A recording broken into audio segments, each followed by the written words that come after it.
चीज़ बताइए, चाचा जी को इतना, मुझे याद है कि जब नीतीश कुमार जी आपके यहाँ आए हुए थे और उस समय इफ्तार पार्टी था, उस समय उन्होंने आप ही से कहा था कि मुझे तेजस्वी यादव से 5 मिनट मिलना है और आपने अंदर व्यवस्था कराया था मिलना। तो बताइए, चाचा जी उतने प्यार से आपसे बात किए, तमाम चीज़ें देखी, लेकिन अब चाचा जी को क्या हो गया? देखिए, ये प्रश्न का सही उत्तर तो हमारे चाचा जी ही देंगे। और चाचा जी ने मुझे भतीजे के तौर पे मुझसे कहा और मैंने वो इंतज़ाम कराया। और कभी भी वो मतलब एक तरह से उस समय परिवार की तरह मुझे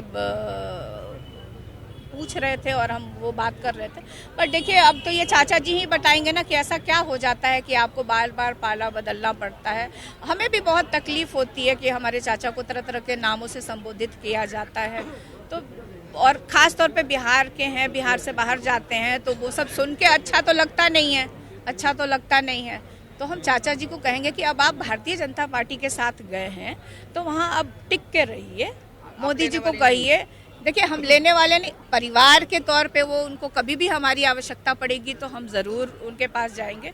लेकिन जहाँ तक राजनीतिक सवाल है, वो तो अब जो हमारे राष्ट्रीय अध्यक्ष हैं, जो हमारे दल के नेता हैं, वो उस पर नो एंट्री की बोर्ड लगेगी। प्रताप जी तो लगा देते हैं। देखिए, मैं नो एंट्री, ऐसा मैंने कहा ना कि मैं एक, अगर चाचा जो बोल रहे चाचा, मैं आज भी उनको चाचा मानती हूँ, हमारे बड़े हैं, उनका सम्मान है, वो हमारे अभिभावक की तरह है। तो उसमें कहीं कोई सोच विचार करने की आवश्यकता नहीं है।